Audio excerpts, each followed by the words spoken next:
தங்கராஜ் நினச்சபடியே காலேஜுக்கு வந்து பிரின்ஸிபல் கிட்ட வந்து பேசுகிறாரு.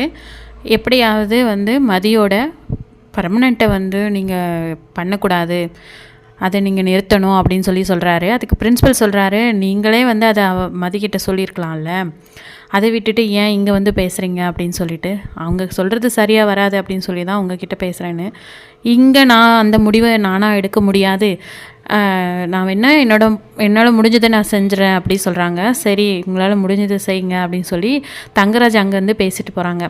ஆல்ரெடி மதி பார்த்திங்கன்னா ஸ்டாஃப் ரூமில் எல்லோரும் வந்து மதிக்கு வந்து வாழ்த்துக்கள் சொல்லிகிட்டு இருக்காங்க. உங்களோட பேர் தான் பர்மனெண்ட் லிஸ்ட்டில் ஃபஸ்ட்டாக வந்ததா அப்படி சொல்லிட்டு.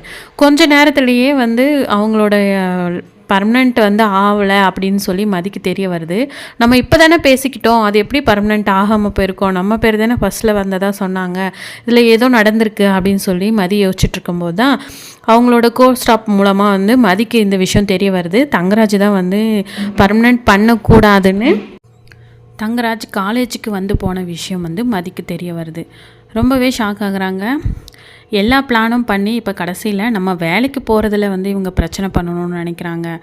இதையும் நான் சும்மா விட மாட்டேன்னு அவங்களுக்கு தெரியும், இருந்தாலும் இதை பண்ணுறாங்க. இதனால் நம்ம திரும்பவும் பிரச்சனை பண்ணி அது பெருசாகி திரும்ப அம்மா அப்பாவுக்கு தான் கஷ்டம்.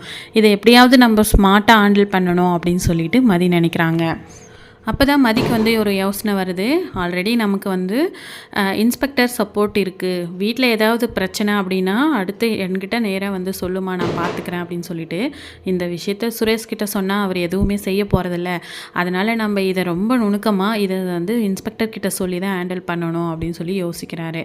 இதை போய் மதி இன்ஸ்பெக்டர்கிட்ட சொல்லும்போது அவர் வந்து சொல்கிறார், இன்ஸ்பெக்டரு இதுக்கு எல்லாத்துக்குமே காரணம் அந்த தங்கராஜ் தானே, நல்லா இருக்கிற குடும்பத்தில் கண்டது போனதையும் சொல்லி பிரச்சனையை உண்டாக்கி அதில் அவருக்கு என்ன சந்தோஷம்னு தெரியல, பேசாமல் அவரை அரெஸ்ட் பண்ணிடணும் அப்படிங்கிற மாதிரி வந்து ஐடியா கொடுக்குறாரு. ஸோ இந்த கம்ப்ளைண்ட்டை எடுத்துக்கிட்டு இன்ஸ்பெக்டர் பார்த்திங்கன்னா நேராக காலேஜுக்கு போகிறாரு. எதுக்காக தங்கராஜ் இங்கே வந்தார் அப்படிங்கிற விஷயத்த பிரின்ஸிபல் கிட்ட விசாரிக்கிறாங்க. தெரியல என்ன பிரச்சனைன்னு, வீட்டில் வந்து பிரச்சனை, அவங்க வேலைக்கு வர்றதுனால தான் வீட்டில் பிரச்சனை, அதனால் வந்து இப்போதைக்கு பர்மனெண்ட் பண்ணக்கூடாது, அப்புறம் வேலையை விட்டு நிறுத்தணும் அப்படிங்கிறது தான் தங்கராஜோட பிளான் போல் இருக்குது அப்படின்னு சொல்லி பிரின்ஸிபல் சொல்லவும் இதை கேட்டு இன்ஸ்பெக்டர் ரொம்பவே ஷாக் ஆகிறாரு. ஸோ அதுக்கப்புறமா தங்கராஜை காலேஜுக்கு வர சொல்லி பிரின்ஸிபல் முன்னாடியே விசாரித்து அங்கேயே தங்கராஜை அரெஸ்ட் பண்ணுறாரு. இதை எல்லாமே கேள்விப்பட்ட சுரேஷ் அவங்க ஃபேமிலி எல்லோரும் ரொம்ப ஷாக் ஆகி உடனே மதிக்கிட்ட கத்த ஆரம்பிக்கிறாங்க.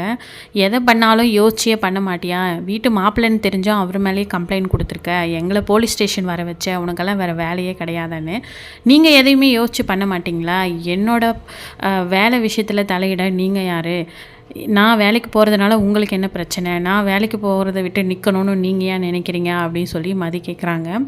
நீ அந்த வேலை இருக்கிறதுனால தானே ஆட்டம் போடுற, அதனால தான் உன்னை அந்த வேலையிலேருந்து எப்படியாவது நிறுத்தணும் அப்படின்னு மாப்பிள்ளை நினச்சிருப்பாரு. இப்போ மாப்பிள்ளையே தூக்கி உள்ளே போட்டுட்டியே, இந்த வீட்டு பொண்ணு அங்கே எப்படி வாழ்வா அப்படிங்கிற மாதிரியெல்லாம் வந்து வீட்டில் பேசிகிட்ருக்காங்க.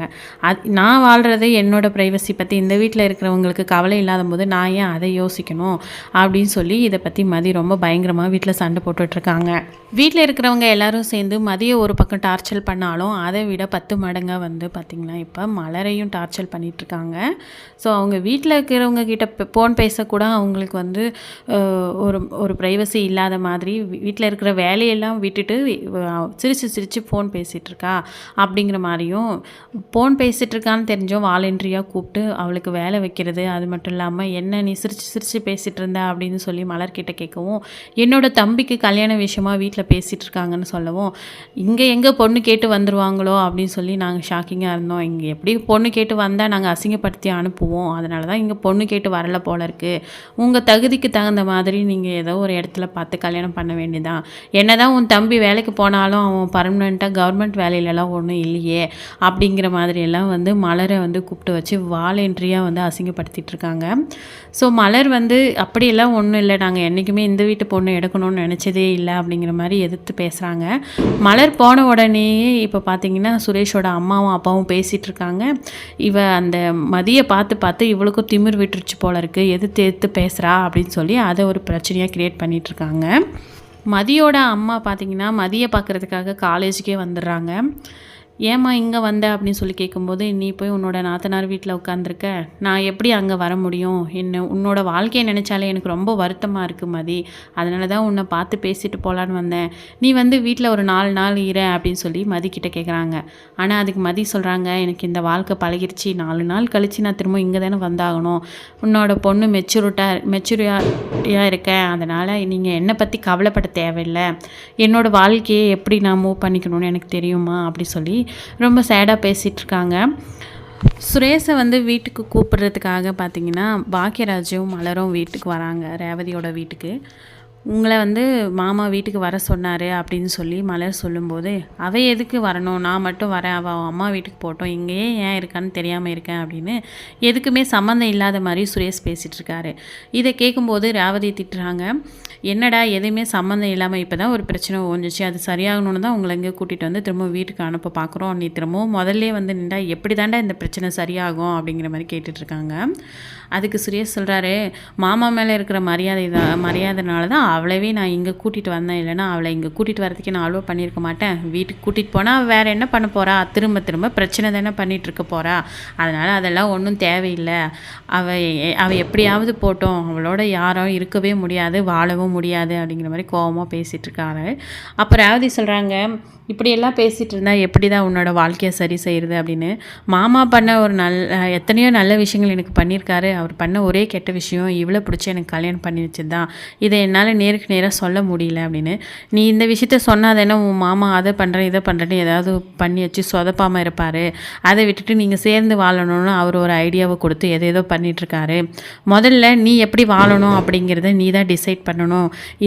இது வந்து உங்கள் கல்யாணத்தினால ஆன பிரச்சனை, இதை சரி செய்யணும்னு நீ நினச்சாதானே அதுக்கான சொல்யூஷன் கிடைக்கும். அதை விட்டுட்டு உன் மாமா சொல்கிறாரு, உன் அம்மா சொல்கிறாங்க அப்படின்னு சொல்லி நீ பாட்டுக்கு சொல்கிறவங்க பேச்செல்லாம் கேட்டுட்டு எதையோ ஒன்று பண்ணிட்டு இருந்தா இந்த பிரச்சனை எப்படி சரியாகும் அப்படிங்கிற மாதிரி ரேவதியும் கேட்டுட்ருக்காங்க. தன்னோட வேலை பர்மனண்ட் விஷயத்தில் தங்கராஜ் வந்து தலையிட்டிருக்கிறது மதிக்கு சுத்தமாகவே பிடிக்கல. இதோட நிறுத்திக்க சொல்லுங்கள் உங்கள் மாமாவை, இல்லைனா இந்த விஷயத்தை நான் பெருசாக்குவேன், நான் இதை வந்து எஸ்ஐ கிட்ட சொல்லுவேன் அப்படிங்கிற மாதிரி மதி சுரேஷ்கிட்ட மிரட்டுறாங்க. நீ கொஞ்ச நேரம் கூட உன்னோட ஆட்டிடியூடை பார்த்துட்டு சும்மா இருக்கவே மாட்டியா, இப்போ என்னோடய மாமா வரையும் வந்திருக்கியா அப்படிங்கிற மாதிரி வந்து பயங்கர டென்ஷன் ஆகி மதிக்கிட்ட சுரேஷ் கத்திட்டுருக்காங்க. நான் சும்மா இருக்க மாட்டேங்கிறேன்னா இல்லை நீங்கள் சும்மா இருக்க மாட்டேன்றீங்களா, தேவையில்லாமல் நான் என்ன பண்ணுறேன், நான் எப்படி இருக்கணும் அதெல்லாம் ஏன் நீங்கள் டிசைட் பண்ணுறீங்க, என்ன தான் உங்களுக்கு பிடிக்கல, நான் வேலைக்கு போனால் என்ன சும்மா இருந்தால் என்ன, ஏன் என்ன கண்ட்ரோல் பண்ணணும்னு நினைக்கிறீங்க அப்படின்னு சொல்லி மதியும் பயங்கரமாக பேசிகிட்ருக்காங்க. ஸோ மதி இதை பேசிட்டு போனதுக்கப்புறமா சுரேஷ் உடனே கால் பண்ணுறாரு தங்கராஜுக்கு. நீங்கள் காலேஜுக்கு போய் பேசிட்டு அந்த விஷயம் மதிக்கு தெரிஞ்சிருக்கு போல், வந்து இங்கே கண்ணா முன்னான்னு கத்திட்டுருக்கான்னு. அவளோட வேலை விஷயத்தில் நம்ம தலையிடுறோன்னு உடனே அவள் கத்த ஆரம்பிக்கிறா. இருக்கட்டும், எப்படியாவது முதல்ல பர்மனெண்ட்டை கேன்சல் பண்ணிவிட்டு அதுக்கப்புறம் அவளோட வேலையவே நம்ம பறிக்கணும், அப்போ தான் அவள் உனக்கு அடங்கி நீ சொல்கிற மாதிரி கேட்டு வீட்டில் இருப்பா அப்படிங்கிற மாதிரி வந்து தங்கராஜ் வந்து ஐடியா கொடுத்துட்ருக்காரு. இது எல்லாம் பார்த்துட்ருக்க மலர் பார்த்திங்கன்னா சுரேஷ் கிட்ட வந்து பேசுகிறாங்க. சுரேஷ் உன்னோட மாமா கிட்ட நீ என்ன அடுத்த அடி எடுத்து வைக்கிற அப்படிங்கிறத பற்றியெல்லாம் கூட டிஸ்கஸ் பண்ணுற போல இருக்குது. உனக்கும் மதிக்கும் 1008 பிரச்சனை இருக்கும், அதை எல்லாத்தையும் நம்ம வெளியில் இருக்கிறவங்கிட்ட சொல்லி அவங்க சொல்கிற அட்வைஸை கேட்டு குடும்பத்தை நடத்த முடியாது. என்ன வேணால் இந்த வீட்டில் நீங்கள் எல்லோரும் கண்ட்ரோல் பண்ணி ஓகே ஃபேமிலிக்காக அப்படின்னு அட்ஜஸ்ட் பண்ணிட்டு போகலாம், ஆனால் மதியை கண்ட்ரோல் பண்ணுறது ரொம்ப கஷ்டம். அவள் போலீஸ் ஸ்டேஷன் வச்சு உண்மையிலேயே கம்ப்ளைண்ட் கொடுத்தவ, அப்படி இருக்கும்போது அவளோட வேலையில் தடையிடுறதெல்லாம் ரொம்ப தப்பு. நீ வேறு ஏதாவது உன்னோட ஃபேமிலி விஷயம் நல்லபடியாக போகணும் அப்படின்னா வேறு ஏதாவது ஒரு பிளானை போட்டு யோசி, அதை விட்டுட்டு உன்னோட மாமா பேச்செல்லாம் கேட்டுக்கிட்டு வீணாக அடிக்கடி மதிக்கிட்ட சண்டை போட்டுட்ருக்காத அப்படின்னு மலர் அட்வைஸ் பண்ணுறாங்க. ஆனால் மலர் இப்படி பேசுகிறதுக்கு காரணம் மதி தான். மதியை பார்த்து தான் மலரும் இப்போ நம்மக்கிட்ட வந்து அட்வைஸ் பண்ணுறா அப்படிங்கிற மாதிரி தான் சுரேஷ் யோசிக்கிறாரு. ஸோ இது எல்லாமே தாண்டி சுரேஷ் அடுத்து என்ன முடிவெடுக்க போகிறாங்க, தன்னோட வேலை பிரச்சனை அப்படின்னு வரும்போது மதி எந்த எக்ஸ்ட்ரீமுக்கும் போவாங்க அப்படிங்கிறதான். ஸோ இதிலிருந்து தங்கராஜோட பிளானை எப்படி மதி முறியடிக்க போகிறாங்க, தங்கராஜ் இதுக்கிடையே மதியை எப்படியெல்லாம் வந்து டிஸ்டர்ப் பண்ண போகிறாரு, அந்த வேலையை பறிக்கிறதுக்கு அவர் என்னெல்லாம் பட்டு மதிக்கிட்ட அசிங்கப்பட போகிறாரு அப்படிங்கிறது எல்லாத்தையுமே வெயிட் பண்ணி வரப்போகிற எபிசோடில் தான் பார்க்கணும். கண்டிப்பாக மதி ஏதாவது ஒரு தரமான விஷயத்தை செஞ்சு தங்கராஜுக்கு வந்து ரிப்பீட் கொடுப்பாங்க அப்படிங்கிற நினைக்கிறவங்கெல்லாம் மறக்காமல் இந்த வீடியோவுக்கு ஒரு லைக்கை போடுங்க. சுரேஷாக இருக்கட்டும், சுரேஷ் வீட்டில் இருக்கிற அவங்க அப்பா அம்மா யாராக இருந்தாலுமே எல்லாருக்குமே ஒரு மரியாதை இருக்குது. அந்த மரியாதையை கொடுத்து அவங்கள சந்தோஷமாக வீட்டில் வச்சுக்கிட்டா தான் முடியும் அப்படிங்கிறத உணரணும். அது மட்டும் இல்லாமல் மருமக அப்படின்னா எப்படி வேணால் ஆட்டி படிக்கலாம். அவள் உட்காரனாலும் நம்மளை தான் கேட்டு உட்காரணும், எந்திரிக்கணுனாலும் நம்மளை கேட்டு தான் எந்திரிக்கணும் அப்படிங்கிறத எல்லாமே மறந்து அவங்கவுங்களுக்குன்னு ஒரு ஸ்டைல் இருக்குது, அதை ஃபாலோ பண்ணட்டும், நம்மளை பார்த்துக்கிட்டா போதும் அப்படின்னு நினச்சா போதும். அதை விட்டுட்டு தேவையில்லாத பிரச்சனையை எல்லாமே வந்து இப்போ சுரேஷோட வீட்டில் பண்ணிகிட்ருக்காங்க. தான் வந்து வேலைக்கு போயிட்டோம், நமக்கு வந்து யோசிக்க தெரியும் அப்படிங்கிறத மறந்து வீட்டில் இருக்கிற எல்லார் பேச்சையும் கேட்டுக்கிட்டு மதிக்கிட்ட சண்டை போட்டுட்ருக்காரு சுரேஷ். இது எல்லாமே மாறி சுரேஷ் மதி இவங்க 2 பேரும் சந்தோஷமாக இருக்கணும் அப்படின்னு நினைக்கிறவங்க எல்லோரும் மறக்காமல் இந்த வீடியோக்கு ஒரு லைக் போடுங்க. நன்றி.